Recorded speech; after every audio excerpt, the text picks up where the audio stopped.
Hey everybody, it's Yasmin here. How are you doing? Sorry I'm a bit late. I got lost in an email that I'm writing to someone at New Idea magazine. Which reminds me, do you, if you're in Australia, do you know I'm writing the horoscopes for New Idea magazine every week? And I write a little cosmic column or moon message in there, whatever we're going to call it. We're just actually talking about what we're going to call it. If we're going to call it the cosmic column, which is, I think, a bit more flexible because it means I can write about anything. But maybe they want to write do purely a moon thing, which would also suit me since I love the moon. So yes, New Idea. Go out and buy it every week, and get my horoscopes. And I also answer a question from a reader in there every single week. I've actually asked them to send me a copy of the magazine so I can hold it up and show you all, but I haven't got one yet. So probably lost in transit with all the crazy coronavirus, everything that's going on. So what's been happening? Well, let me just tell you, for a start, we're about to get the Sun-Mercury conjunction, which always happens when we're having a Mercury retrograde, which we are right now. So it's a really good time for sorting things out, which is what I'm trying to do with New Idea at the moment. We're trying to decide what to call my column and how to do it, and are we going to do it like this, are we going to do it like that? And if you've got any opinions, just put them below and I can pass them on. And it's also very healing time. This year has a lot of chaos and a lot of healing. So, it's a really good time to be healing things. Someone's saying, have I cut my hair? No, it's just in my jumper. I've actually got makeup on for the first time because I'm sure nobody's interested, but I'm going to tell you anyway. I had an allergic reaction to something yesterday. So having been makeup free for weeks, I'm now spotty. So I piled on the makeup and I've got a filter on. Someone's saying, did I miss the chanting? Yes, you did. Chanting was at 10:30 a.m. UK time. And we chanted and it was great. I couldn't find the words today, so everyone had to learn it on the spot. So basically what you want to do right now is you need to think, okay, who do I need to speak to? What do I need to say? Is there something I should have said earlier which I should bring up? Okay, that is kind of like the sort of thing that you need to say. Anything that needs sorting out, just get it done. Get it done. That's the time. And also know that because there are healing energies around, because Saturn is about to sextile Chiron, the planetoid of healing, the wounded healer, it's a time where dramas and upsets can be healed. All right, dramas and upsets can be healed. So there you go. So I think I'm going to start off with, actually I was going to have a look at what else is happening this week, because the other thing that's happening this week, of course, because it's Monday as well, I thought I might as well look at the week ahead. There's a new moon coming. We know that. Let me see what else there is. So there's, Mars is going to clash with, Mercury's going to clash with Chiron. Venus is going to meet with Jupiter. Mercury's going to meet Venus. It's actually kind of a nice week. The only potential pitfall is actually on February 10. There could be a bit of a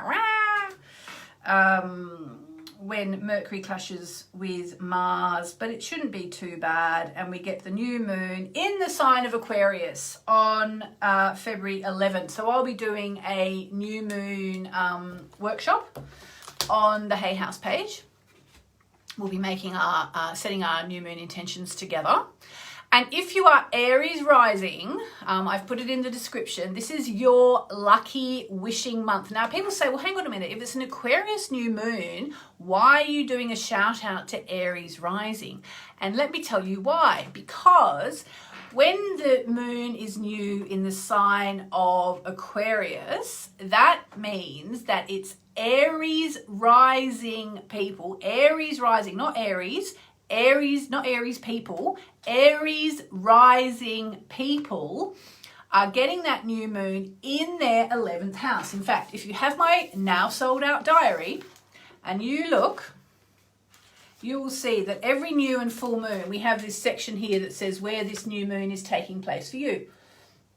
Because it takes place in a different part of everyone's chart. So, for example, this month it's taking place in the first house for Aquarius people.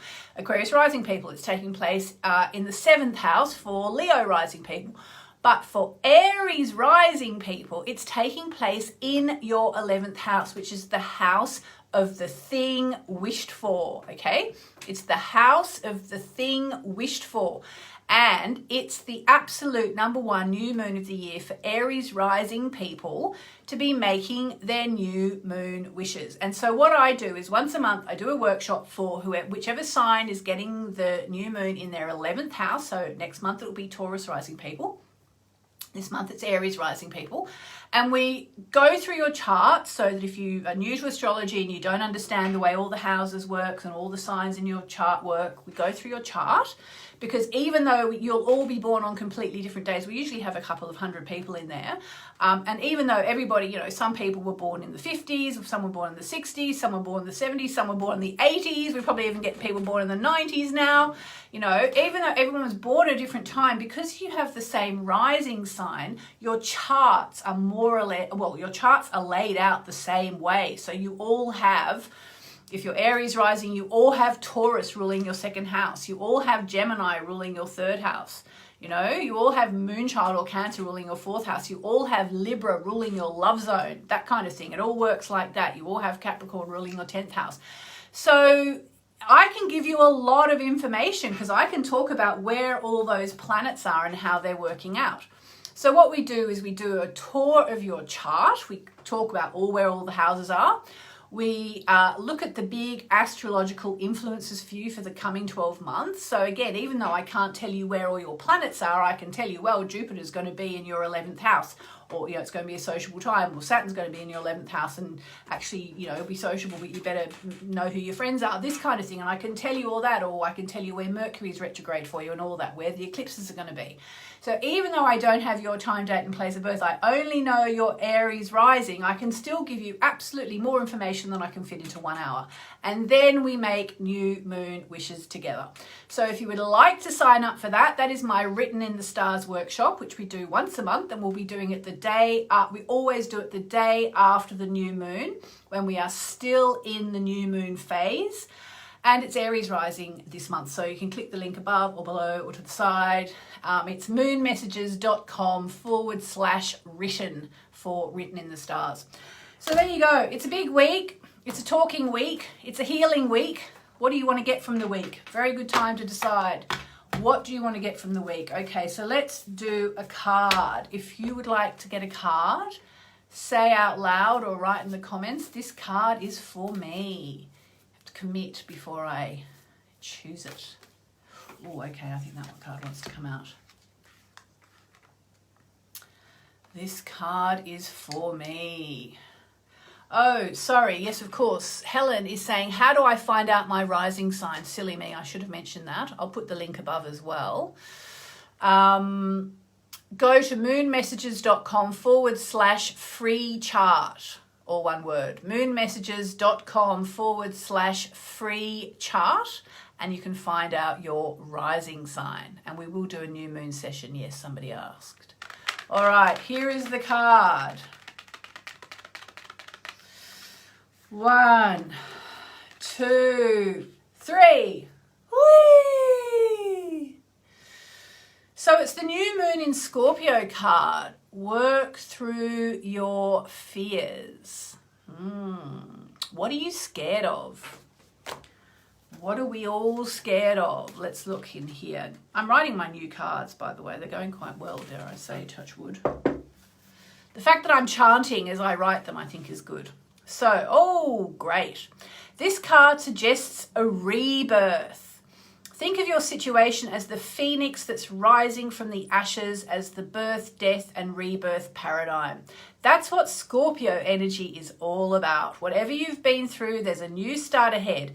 It might be a little dark. It almost certainly won't be rainbows and unicorns, but it will be deep and transforming. This card also suggests that if you know you are magical, and I hope you do know that, if you're watching this, you are magical, then it's the time for you to work your magic. It also heralds the start of a sexier time. If you've been experiencing something of a drought, and emotional intimacy is... Okay, and emotional intimacy is also on the menu. Scorpio is the sign that likes to go deep into the body, mind, and spirit. So when this card comes up, there's nothing superficial about what's coming your way. So there you go. There you go, guys. So on that note, I'm going to say, remember, this week is about communicating and healing. Communicating and healing. So what are you communicating and what are you healing? I will see some of you at 10:30 a.m. UK time tomorrow for chanting. You can find it on my events page and just register. It's free, and then you'll get a reminder. You should do. We've actually managed to make it a recurring event now. Someone on my team knew how to do that. Remember, if you're Aries rising, click the link. Come to the Aries Rising event. And yes, I'll be doing dark moon and new moon ceremonies this week, because I like to do them, and having you there with me is even better. So I'll be doing them as normal. So there we go. So stay tuned for more information about that, and stay tuned for info about our Moonology Manifesting Challenge. So all in all, I'm going to wrap it up. I'll see ya tomorrow. Lots of love.